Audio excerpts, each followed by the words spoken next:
जपो रे मन हर पल राम नाम प्यारा है।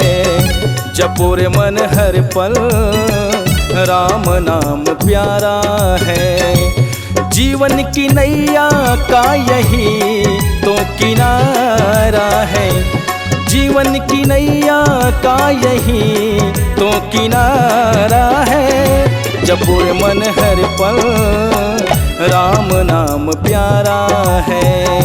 जपो रे मन हर पल राम नाम प्यारा है। जपो रे मन हर पल राम नाम प्यारा है। राम नाम प्यारा है।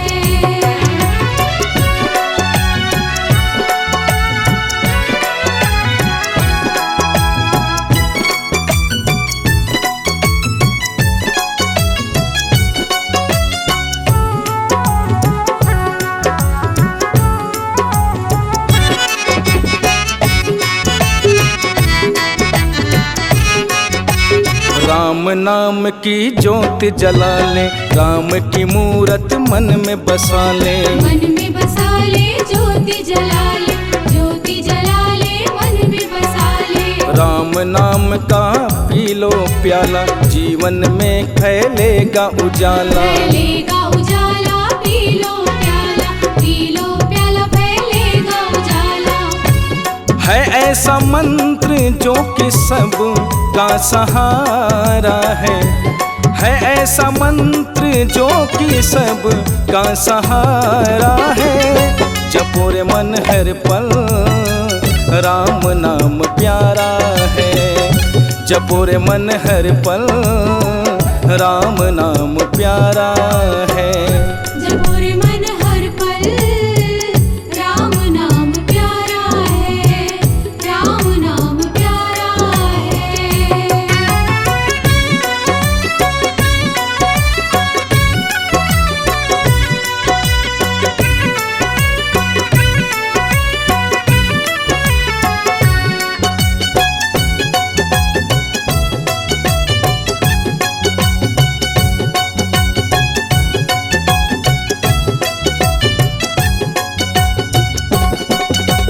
जल में थल में धरती गगन में, सारे विश्व के हैं कण कण में। धरती गगन में है कण कण में, है कण कण में धरती गगन में। राम नाम को जप ले प्राणी, संवर जाएगी तेरी जिंदगानी। संवर जाएगी तेरी जिंदगानी।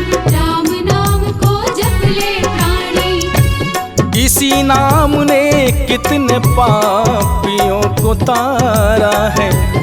इसी नाम ने कितने पापियों को तारा है। जपो रे मन हर पल राम नाम प्यारा है। जपो रे मन हर पल राम नाम प्यारा है। जपो रे मन हर पल राम नाम प्यारा है। राम नाम प्यारा है। जपो रे मन हर पल राम नाम प्यारा है। जपो रे मन हर पल राम नाम प्यारा है। जीवन की नैया का यही तो किनारा है। जीवन की नैया का यही तो किनारा है। जपो रे मन हर पल राम नाम प्यारा है। जपो रे मन हर पल राम नाम प्यारा